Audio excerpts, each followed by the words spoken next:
Hagamos en el nombre de Jesucristo. Amén, amén. Amén. Ocupe su lugar, hermanos. Y bueno, hemos estado hablando de esta carta. Si tienen calor, pues, dicen, pero yo creo que está bien así, ¿verdad? Le digo, si tienen calor porque se ha prendido la calefacción. Si estuviera apagado, a lo mejor se sentiría fresco, pero está bien así, ¿verdad? Entonces, bueno, este, hemos estado hablando de esta carta. Es una carta muy bonita, muy especial. La carta, por ejemplo, a los filipenses es una carta donde hay una identificación muy completa del apóstol Pablo hacia esa iglesia, donde hay un agradecimiento fuerte por lo que ellos habían, o sea, los filipenses habían hecho por el apóstol Pablo. Pero también esta carta a los tesalonicenses es una carta que también hay un elogio muy grande del apóstol Pablo a esta iglesia, como fue una iglesia que eh, fue concebida, bueno, todas las iglesias obviamente, pero fue una iglesia concebida en el corazón de Dios, en el Espíritu Santo, cómo los llevó hasta esos lugares. Y mencionábamos también la semana pasada que ellos habían aceptado a Cristo en medio de tribulaciones, en medio de circunstancias difíciles. Ellos habían aceptado al Señor y habían ido adelante en su vida cristiana. Y hablábamos como a veces cuando los temas que tienen que ver con sufrimiento son temas que pues para muchos como que no nos gusta mucho hablar de esa idea o pensar en que el cristianismo implique también sufrimiento. Sin embargo, pues la Biblia no descarta nunca ese aspecto en la vida del cristiano, pero a pesar del sufrimiento también nos menciona que tenemos victoria, que podemos ir adelante. Y entonces, como veníamos hablando de que el apóstol Pablo menciona de ese detalle de que la palabra del Señor, o sea, el propósito de Dios, y en cierta manera la manera en que él había planificado también su estrategia de ganar almas para Cristo, era, o sea, el apóstol Pablo había pensado en llegar, ganar una ciudad y que de la misma ciudad se enviaran misioneros, de la misma ciudad la gente ganara a otros para Cristo, porque yo creo que pues esa es una de las razones por las cuales Dios nos ha salvado, para ganar a otras personas para Cristo. ¿Sí o no? Amén. Sí, o sea, Dios no nos llamó solamente para estar pues siendo salvos, como ahorita lo vamos a ver, o sea, ya soy salvo y ya soy cristiano y ya. No, no, Dios nos llamó con un propósito, para hacer testimonio. Amén. Ahora, dice que todas las iglesias, como ya leímos versículo 9 y 10, las iglesias que estaban en los alrededores de Tesalónica, ellas habían visto el cambio que había pasado con la iglesia de Tesalónica, que había sido un cambio pues muy rotundo, muy fuerte, porque dice el apóstol, dice, bueno, imagínense, o sea, todas las iglesias, o sea, toda la gente que estaba en Macedonia y acá, o sea, de otras iglesias, si usted lee Apocalipsis 2 y 3, habla de 7 iglesias a las cuales el Señor está hablando. Hay 7 iglesias que se menciona, incluso omite algunas, como estas que no habla de la iglesia de Filipos, no habla de la iglesia de Tesalónica, habla por ejemplo de Éfeso, habla de Pérgamo, habla de varias, pero obviamente había más iglesias que también fueron establecidas en esa área, que repito que esas son las que están en Apocalipsis 2 y 3, parte de esas iglesias. Pero el apóstol Pablo dice, miren, las iglesias, o sea, todos los alrededores de ustedes, dice, la gente cuentan cómo nos recibieron, cómo nos recibieron. Fíjense que hoy platicaba con mi esposa, una persona, cada año, pero cada 2 años, en los últimos años anteriores, me ha tocado así, ir a San Salvador, y yo le platicaba a mi esposa, le digo, hay un pastor, bueno, hay varios, pero digo, hay un pastor que lo conocí o empecé pues, a hacer amistad el año pasado con él por un día o dos, estando en el mismo retiro, y platicábamos, y entonces este pastor me dice, En un día o dos, nomás que platicamos, al segundo día me dice, bueno, claro, obviamente somos pastores, nos reconocemos, pero me dice, oye, hermano, el año que entra, o sea, este año, me dice, trate de venirse unos días antes o quedarse unos días después del retiro, porque lo quiero llevar a mi casa para que se quede unos días y le voy a preparar estas comidas y que voy a hacer acá y que vamos a hacer esto. Y creo que él está cerca de playa, no me acuerdo. O sea, no voy a ir, pero el asunto es, le digo, o sea, no voy a poder ir este año. Ojalá Dios quiera el próximo sí. Y entonces le digo, y hoy me escribió otro pastor, hermano, ¿cómo está? No, hombre, pues muy bien. Oiga, y ya estás haciendo planes para venir al retiro. Le digo, se me hace que este año va a estar un poquito difícil, va a estar un poquito complicado. No sé todavía, pero lo más seguro es que va a ser un poquito difícil. Entonces me dice, ay, hermano, no, hombre, le vamos a extrañar. Ojalá que a la próxima que venga nos avise para atenderlo como usted se merece. Y yo le digo a mi esposa, de este pastor otro, pues sí me acuerdo que lo saludé, le digo, pero no me acuerdo haber convivido demasiado. Pero entonces, ¿por qué estoy mencionando esto? Porque yo le decía a mi esposa, y hablaba con unos pastores la semana pasada, le digo, ¿cómo hay una mentalidad de ser hospedadores? De que, bueno, obviamente saben que yo soy pastor, le digo, pero la hospitalidad, y eso en cierta manera es lo que está elogiando el apóstol Pablo a esta iglesia de Tesalónica. Dice, la gente, los alrededores, cuentan cómo nos recibieron. Cómo hay otras versiones, por ejemplo, dice la acogida que tuvimos entre ustedes. Incluso en la Nueva Traducción Viviente dice, pero no dejan de hablar de la maravillosa bienvenida que nos dieron. Otra versión dice, en todas partes la gente habla de la manera tan buena en que nos aceptaron. O sea, siempre implica la misma idea, o sea, una calurosa bienvenida. Entonces, eso es algo importante, quería mencionarlo. Eso es una de las cosas, hermanos, porque estos dos versículos tienen que ver mucho con una conversión que es genuina, una conversión que es completa, porque cuando Dios llega a nuestras vidas, cambia nuestra manera de ser, ¿verdad que sí, hermanos? Amén. Entonces, ese es uno de los aspectos importantes, pero fíjese que también menciona un detalle, ¿no? Dice, ¿y cómo os convertisteis de los ídolos a Dios? ¿Sí? Es decir, un cambio completo. Ustedes se fijan, o sea, hubo un corazón, claro, la cultura oriental tenía mucho la tendencia también a ser hospedadores. Una persona que llegaba hasta se consideraba de mal gusto no ofrecerle hospedaje, ¿no? Pero también menciona, dice, cómo se convirtieron. Que esto nos habla de algo interesante, ¿no? Porque la iglesia de Tesalónica fue una iglesia que predominantemente fue gentil, o sea, fue gente que no era judío. Los judíos no adoraban otros dioses, ellos creían solamente en Dios. Pero, ¿saben? Cuando uno menciona este detalle, dice, ¿cómo se convirtieron de los ídolos a Dios? A veces parece fácil, pero en realidad usted sabe que dejar las cosas del mundo, es decir, dejar la idolatría, casi se puede decir de un momento a otro, no es fácil, se requiere la gracia de Dios. ¿Cuántos saben lo que estoy hablando? En mi vida cristiana, mis años de pastor, me ha tocado ir a distintas casas, a hacer visitas. Una ocasión me acuerdo, fui a casa de una, bueno, puedo mencionar varios casos, pero me acuerdo que fui a la casa de una familia, y era una hermana ya muy mayor. Y entonces yo me acuerdo, ella tenía pues ya tiempo en el evangelio.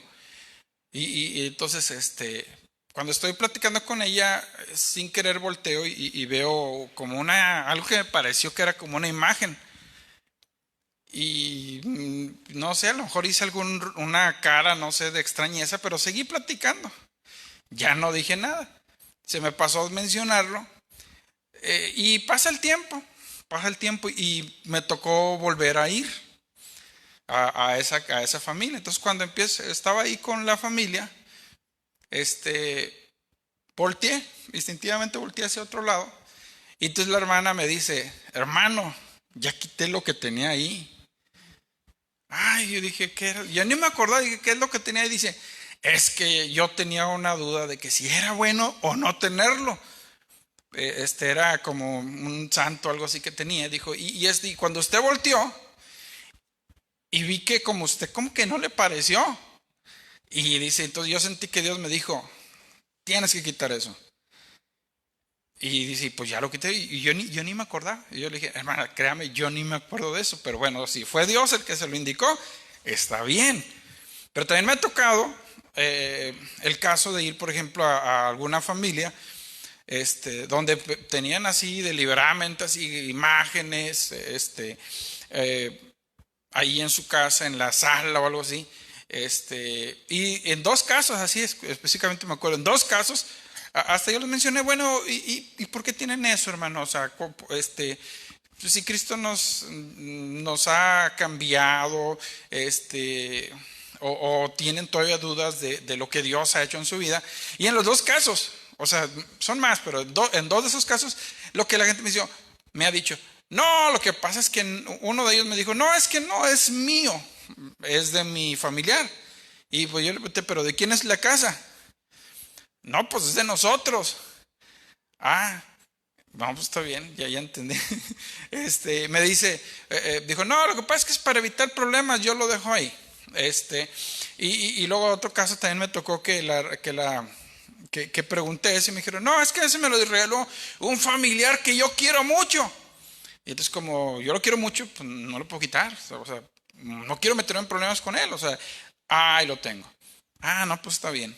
Y hace poco nos tocó, hay una hermana que conocemos, y nos estaba platicando hace unas semanas que fuimos a verla, de su testimonio de cómo, entre otras cosas, lo que ella empezó a experimentar en su vida cristiana. Dice que una de las cosas que ella tenía, una imagen que se le habían regalado su mamá y que la tenía ahí en su casa. Y que cuando pues ella abrió las puertas de su vida y de su casa para el Señor, ella se dio cuenta que eso no debería tenerlo. Y entonces preguntó, a un hermano, ¿qué debo hacer con eso? ¿Usted qué me recomienda? ¿Se lo regreso a mi mamá o qué le hago? Le dijo el hermano, no, quémelo, tírelo, quiébrelo. Pero usted ya no se lo puede rezar. Ay, pues dijo el hermano, bueno, pues ni modo, y lo quebró. Se deshizo de él, y entonces viene la mamá y le dice a la mamá, oye, ¿y el mono ese que te di? Dijo, ay, mamá, pues ya lo tiré, ya lo rompí, lo quemé, no me acuerdo qué le hizo, el asunto es que se deshizo de él, lo destruyó. Y entonces la mamá dice, pero hijita, yo te regalé eso. Ah, dice la hija, sí, era mío. Entonces como era mío, pues ya no creo en esas cosas y lo rompí. Ah, mi hijita, entonces dice que la hermana dice, tuve un problema por varios meses que mi mamá no me hablaba, dice, pero yo le dije al Señor, yo sé que he creído en ti y ni modo, si la gente se enoja conmigo, pues que se enoje, que no se enoje porque yo les trato mal, sino porque estoy cambiando mi vida. Imagínense, esa situación era la situación de los tesalonicenses. Usted sabe que en México, en nuestros países, bueno, no solo en México, en muchos países latinos, la gente tiene una cuestión muy así, ¿verdad? Aferrada a veces de que la familia, es decir, de que le dicen a uno, ay, no, es que esa no es la religión que te dejaron tus papás. ¿Cuántos saben lo que estoy hablando? ¿Sí? No es fácil que una persona de las que ha estado viviendo de esa manera, no es fácil que deje esas cosas. Es más, creo que una de las cosas a veces con las cuales uno se topa cuando uno evangeliza a personas o les habla de Cristo, una de las cosas con las que uno se topa es que la gente le dice, todo está bien, pero no te metas con esto, ¿verdad? ¿A cuántos le han dicho alguna vez algo así? No, no te metas con esto. O sea, hablan de imágenes de algún ídolo. No hables mal de eso, ni digas nada. Entonces, claro, hay que recordar esto, ¿no? Nosotros no somos antirreligiones, somos procristianos. O sea, nosotros levantamos a Cristo, que sea Cristo el que sea exaltado y que sea Él el que hace la obra en la gente, no nosotros. Que nosotros le podemos decir a la gente, quiebre esto, quiebre aquello, y a lo mejor lo quiera, pero no de su corazón. Entonces, cuando las personas están dispuestas a hacerlo, bueno, lo hacen. Fíjese que en el apóstol Pablo, ahí en Hechos se menciona un caso donde en Éfeso, si no estoy mal, fue ahí en Éfeso, que había una mujer que todos los días que el apóstol Pablo pasaba, era pitonisa esa mujer, sí es en Éfeso, ¿verdad?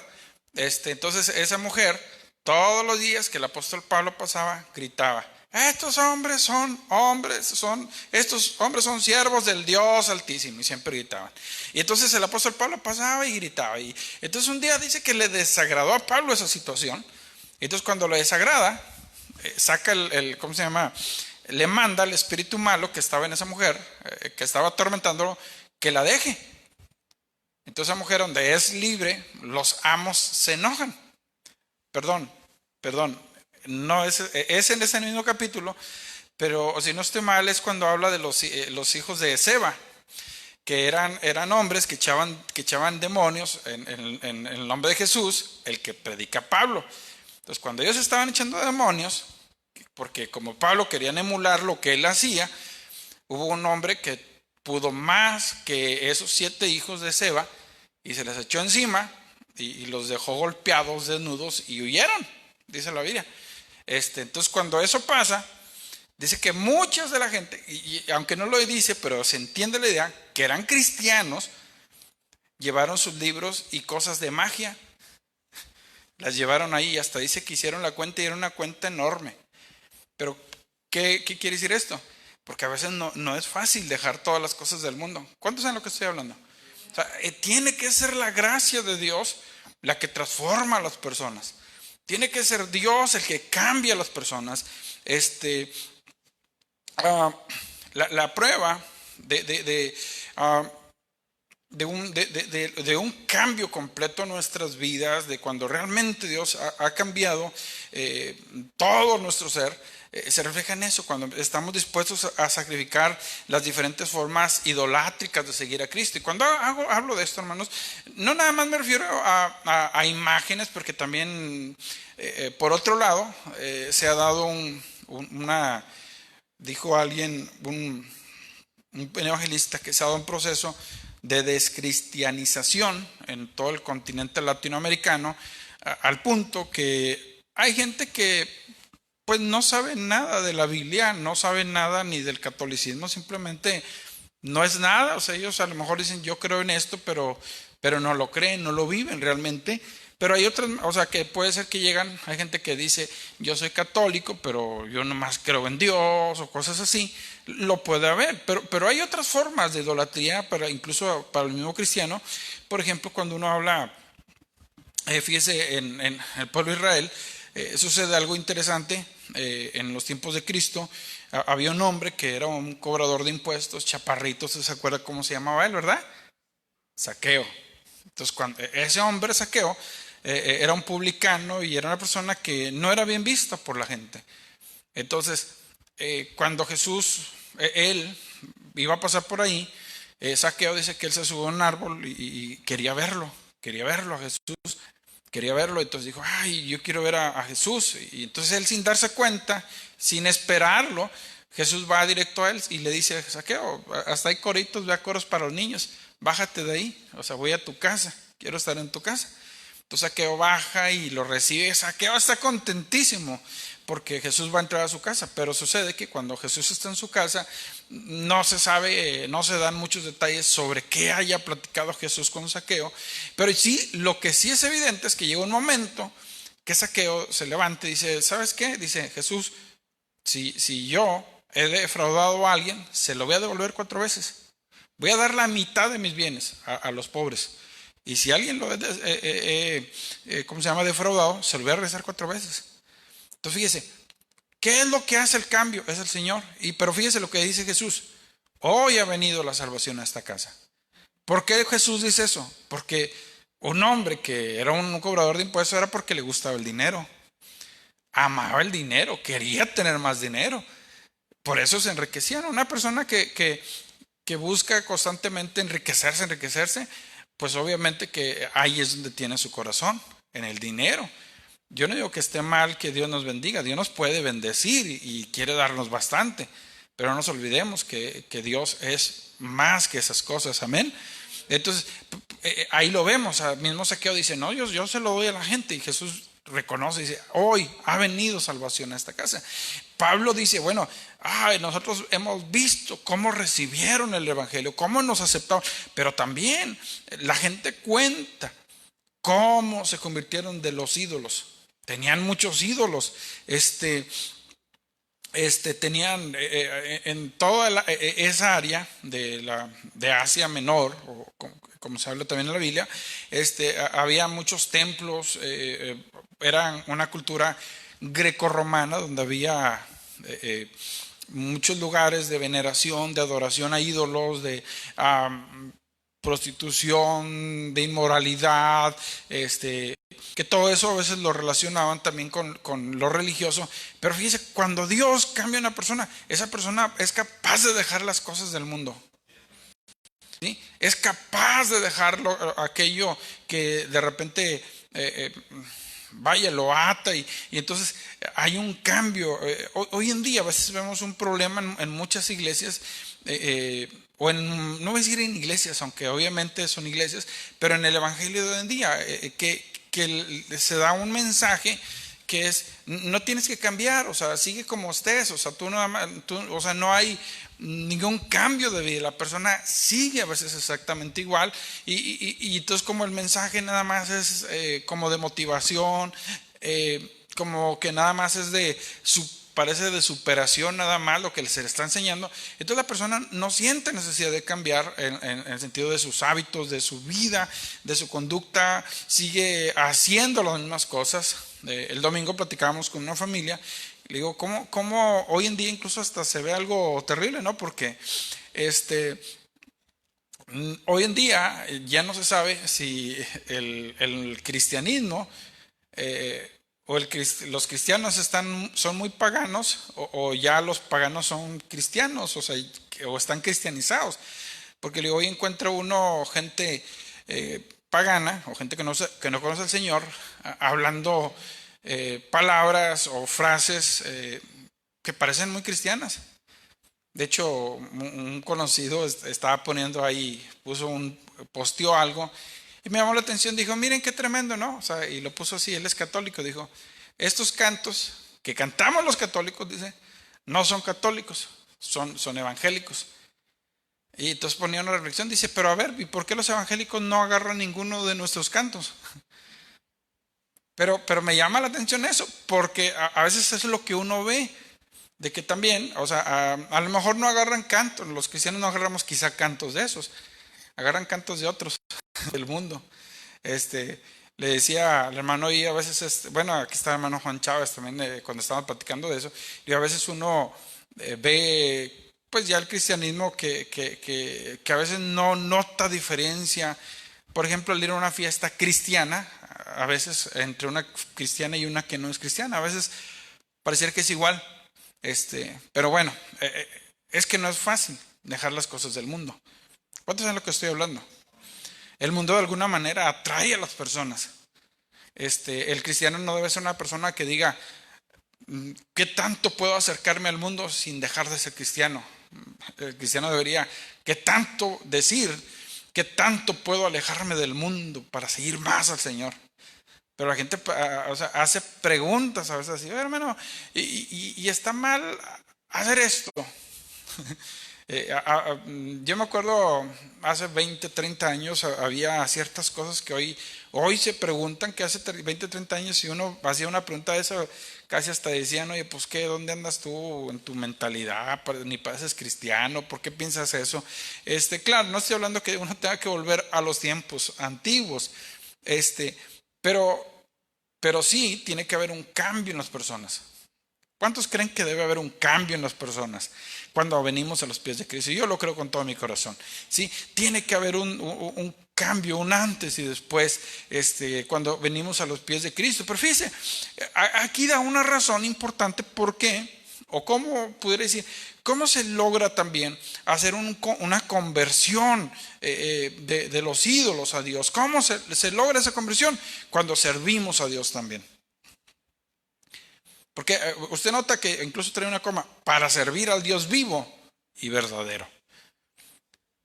El problema de muchos cristianos es que aceptamos a Cristo, pero no para servirle. Entonces, usted sabe que, por ejemplo, hasta una frase que dicen ahí que, ¿alguien sabe cuál es la madre de todos los vicios? La que le llaman la madre de todos los vicios. ¿Alguien sabe cuál es? ¿No? La ociosidad. La ociosidad. Una mente hay frases, bueno, no tanto bíblicas, pero cristianas, algunos decían, una mente desocupada es un taller del diablo, decían algunos. ¿Por qué? Porque cuando una persona deja de ocuparse en algo, pues al no estar haciendo nada, al estar de ocioso, a veces cuando uno topa a los hijos, quizá a los jóvenes, nomás, como no tiene nada que hacer, nomás está pensando a ver qué maldades hacer. Pero cuando alguien está ocupado en hacer algo, pues no tiene tiempo. ¿Cuántos saben lo que estoy hablando? Cuando no está ocupado no tiene tiempo de andar pensando a ver qué hago, qué deshago. No, cuando no está ocupado, y bueno, yo no estoy hablando de estar ocupado solamente en nuestros trabajos seculares, porque ahí también podemos servir al Señor, ¿sí? Pero ¿en qué estamos haciendo para el Señor? Cuando no estamos sirviendo al Señor, eso es lo que pasa, lo que le he hablado, que la gente empieza a pensar en otras cosas. Mire, cuando una persona está ocupada, yo me acuerdo hace años en una reunión de matrimonios, un pastor nos comentaba, hablaba sobre estos temas, dijo, ¿saben por qué a veces hay matrimonios o por qué los matrimonios a veces no se conservan o por qué los matrimonios hoy en día usan mucho el término de decir, es que somos incompatibles? Que ese término dice, en realidad esa no es una razón, o sea, es una mentira, porque, o sea, nadie es compatible con nadie, para ser sincero, o sea, nadie somos iguales. Todos somos distintos. Desde el momento que una pareja se casa, un hombre con otra mujer, son distintas familias, distinta educación, o sea, obviamente son distintos tipos de personas. Dice, entonces eso no es. Pero ¿por qué pasa eso? Dice, ¿por qué hoy en día se da más? Porque como no están haciendo algo, no tienen un objetivo común, pero un objetivo de vida, un propósito de vida, dice, como ellos están pensando en otras cosas, dice, entonces la gente pues se olvida de ello, o sea, empiezan a tener problemas.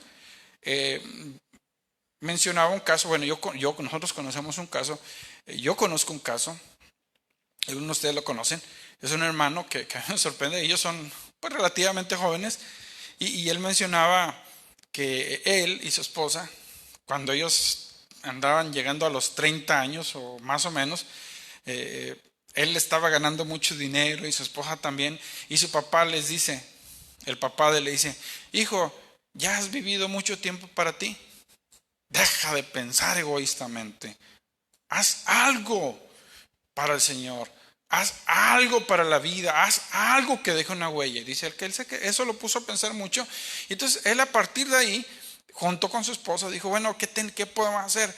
No tenemos dinero, nos está yendo bien, pero estamos acumulando. ¿Y qué vamos a hacer con todo eso? O sea, Dios les habló a través del papá de él. Entonces él dijo, bueno, él pensó, dijo, bueno, si tenemos dinero, podemos ayudar. ¿Cómo podemos ayudar? Entonces, de alguna manera, ellos ayudaban a orfanatorios, daban dinero, pero ahí Dios le incomodó, dijo, tú tienes que hacer algo más, algo más. Entonces, cuando él empezó a investigar sobre los orfanatos, él se dio cuenta que en los orfanatorios hay un plan para los niños hasta cierta edad, nada más, hasta los 12, 13 años. Entonces dijo, bueno, pero ¿y a partir de ahí qué se les hace? Dijo, no, a partir de los 13 años, pues ya se envía con algún familiar o a ver algo, dice, pero porque ya el orfanatorio pues ya están grandes y pues ya no podemos hacer más por ellos. Entonces, pero él se puso a pensar, bueno, si ese niño está en un orfanatorio y lo mandan con un familiar, pues obviamente el familiar no lo cuida, porque pues, si no lo cuido antes, menos de adolescente, ¿qué vamos a hacer? Entonces, ¿saben lo que él hizo? Empezó a adoptar niños de 12, 13 años salidos del orfanatorio. Al punto que cuando yo lo conocí, bueno, yo lo conocí años atrás, pero cuando él hace unos 4 o 5 años que estuvo con nosotros, él nos menciona, en ese momento tenía 3 hijos propios, esposo y esposa. Dijo, pero aparte tengo otros 23 hijos que he adoptado. Dijo, pero entonces, y estamos, toda la familia, estamos en ese proyecto, trabajando, la esposa y dice, ya de todos esos 23 jovencitos, adolescentes, algunos él ya logró casar a varios, les dio estudios, o sea, como él tuvo la economía para hacerlo, ¿por qué estoy mencionando esto?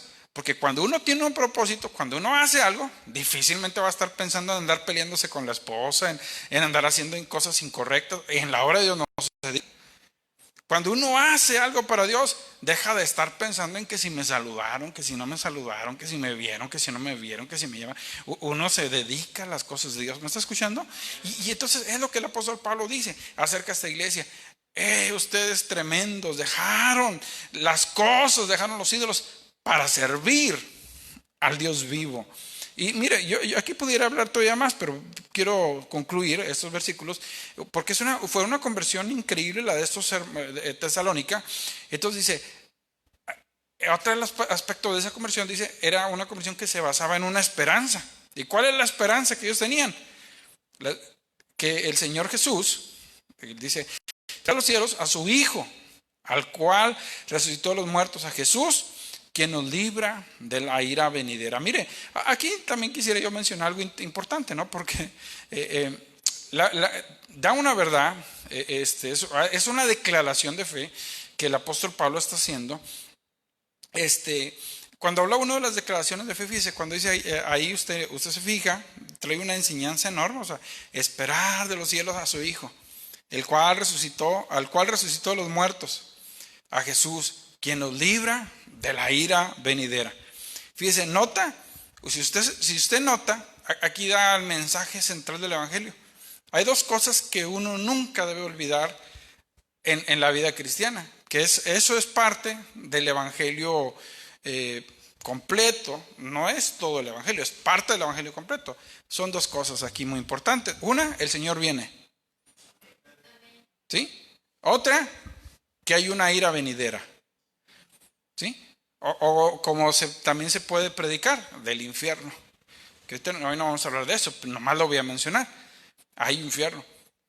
Si usted conoce a Cristo desde hace más de 30 o 40 años, usted se recordará que hace 30 o 40 años algo del mensaje que predicaban mucho era sobre el infierno. Acepta a Cristo, porque si no te vas a ir al diablo, te va a llevar el diablo, te vas a ir al infierno. Y eso era el mensaje. Hoy en día decimos, no, es que no queremos asustar a la gente. Es cierto, no se trata de asustar a la gente, pero se trata de decirle la realidad. Y la realidad es que el Señor viene por su iglesia y viene para que la iglesia sea salva de la ira venidera. Amén. Pero fíjese que esa declaración, usted nota que en un solo versículo está diciendo verdades tremendas, ¿no? Está diciendo varias cosas, varias enseñanzas muy tremendas. Y eso tiene que ver, yo le mencionaba que por ejemplo la Biblia, mucho de lo que está escrito en la Biblia eran como tipo credos, como a veces los cantaban. Y entonces como ellos los cantaban eran fácil, o sea que una canción es difícil que a uno se le olvide. Es más fácil, si usted quiere enseñar a los niños o alguna lección, es más hasta uno como adulto, ¿verdad? Si tiene la bocina de los vecinos escuchándola todo el día, aunque usted no la oiga, de repente hasta usted anda tarareando ahí lo que no debe andar tarareando. ¿Cuántos saben lo que estoy hablando? Entonces, pero este aspecto es interesante porque es una verdad muy grande. ¿Sabe?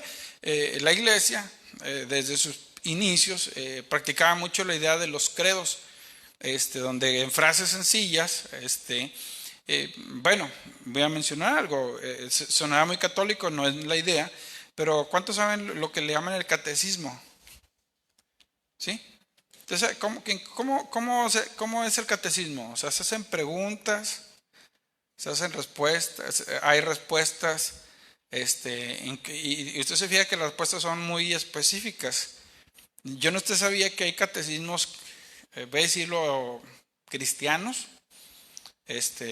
Nosotros, como estamos acostumbrados a hacer pentecosteses, pensamos catecismo como algo católico, pero hay varios catecismos cristianos, de iglesias reformadas, de iglesias protestantes, iglesias anglicanas. De hecho, yo tengo ahí por ahí algunos, y, pero ¿por qué menciono esto? O sea, porque todo eso tiene que ver con los credos. Por ejemplo, ¿cuántos han escuchado el Padre Nuestro? ¿Cuántos se lo saben? ¿Sí? Pero se fija, no todos, bueno, por lo que veo, no todos no lo sabemos. Y uno pregunta, ¿y por qué no? Entonces uno dice, no, pues es que como los católicos, sí, pero está en la Biblia, los católicos no lo inventaron, eso está en la Biblia. Hoy como que no acostumbramos, es bueno aprenderse la Biblia. ¿Cuántos creen que es bueno aprender cosas de memoria en la Biblia? ¿Sí? Yo me acuerdo en las iglesias antes, todavía creo que hay algunas, ¿no? Donde a ver quién dice más textos de la Biblia. ¿A cuándo les tocó eso? Y hacían concursos hasta de iglesias contra iglesias, a ver quiénes decían más textos. O sea, todo eso es aprendizaje. Bueno, ¿por qué menciono esto, hermano? Porque es lo que precisamente este versículo es un versículo que era como un credo en ese tiempo. Pero bueno, como el punto es analizar lo que dice el texto, pero quería mencionarlo esto porque es bien importante lo que mencionó, o sea, esperar, dice, ustedes están esperando, o sea, miran hacia adelante con paciencia y confianza, el retorno de Cristo, ¿sí? El Señor viene por nosotros y eso debe ser algo que nos consuele, ¿sí? Por eso procuramos que cada primer domingo de mes no fallar, ese domingo nos toca, tomamos la comunión de la mesa del Señor. ¿Para qué? Porque eso nos recuerda que el Señor viene por su iglesia, ¿sí? Que el Señor viene por nosotros. Eso nos recuerda que Él murió por nosotros, pero también, insisto, no solo que murió, sino que fue sepultado, resucitó y es una promesa, Él viene por nosotros. ¿Sí? Eso debe consolarnos, cuando hay tiempo de tristeza, de que nos sentimos solos, que hay enfermedad, debemos recordar que allá en el cielo, como dicen algunos coros, ¿verdad? Pero que la Biblia confirma eso en Apocalipsis, allá en el cielo no habrá llanto, no habrá tristeza, no habrá dolor. ¿Se acuerdan de ese coro, verdad? ¿Algunos se acuerdan? Allá en el cielo, allá en el cielo, allá en el cielo. No habrá más llanto, ni más tristeza, ni más dolor. Bueno, eso lo dice en Apocalipsis, ¿sí? Que allá en el cielo no va a haber eso. Se acabaron porque Dios enjugará toda lágrima. Toda tristeza que hubiera habido en nuestras vidas, el Señor las va a limpiar.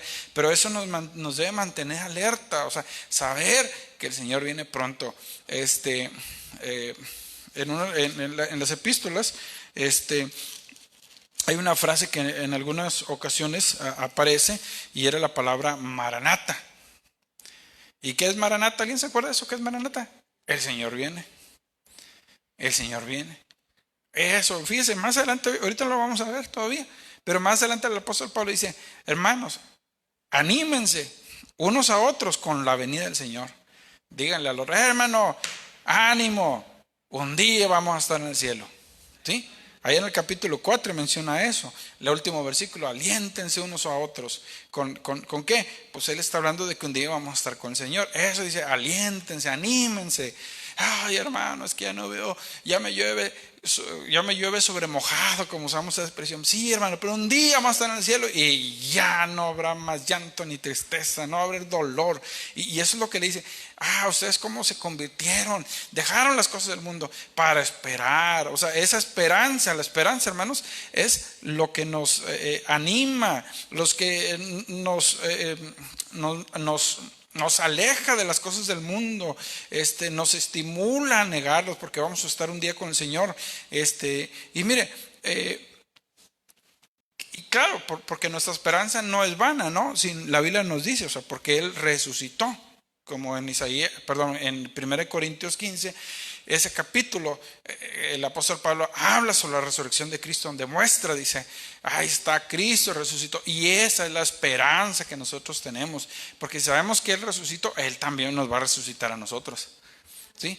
Uno habla, por ejemplo, de las religiones del mundo, donde muchos de ellos creen en dioses, pero que son muertos, pero lo que les distingue el cristianismo es de que hay una tumba, pero está vacía. Amén. Es a Jesús. ¿Y quién es Jesús? Mire lo que dice ahí, nos libra de la ira venidera.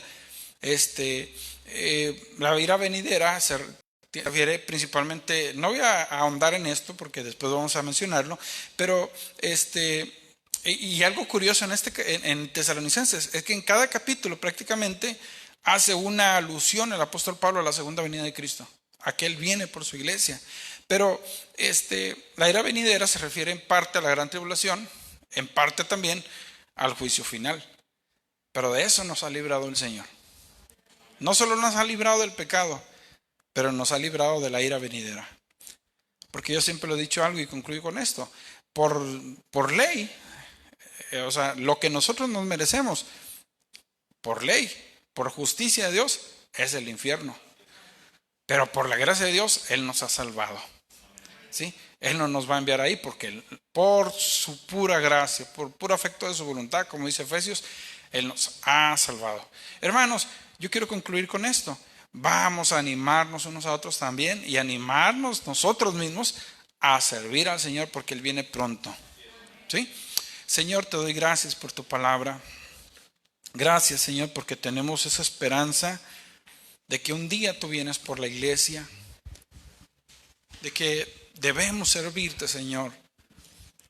Enséñanos como iglesia, Dios, a cada uno de nosotros a tener eso en nuestro corazón, a servirte, Señor, a dejar las cosas que en este mundo nos atan, a servirte de todo corazón, porque tú nos das esa esperanza, Señor. Nosotros sabemos que un día vienes por tu iglesia, un día vienes por nosotros, y te damos gracias, Señor. Alabamos tu nombre. Bendigo a la iglesia, Señor.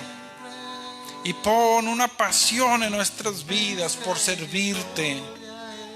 Porque un día tú vendrás por tu iglesia. Un día tú vendrás por nosotros. Y que podamos nosotros presentarnos ante ti, Señor, habiendo trabajado para ti, habiendo servido, Señor, con todo nuestro corazón en tu obra. Oh, te adoramos, Señor. Bendice a la iglesia. Despiértanos, Señor, a llevar el evangelio a aquellos que lo necesitan. Que tu venida, Señor, sea lo que nos motiva, sea lo que nos mueve para servirte, Dios. En el nombre de Jesucristo, gracias, Señor. Por tus sendas de justicia guía.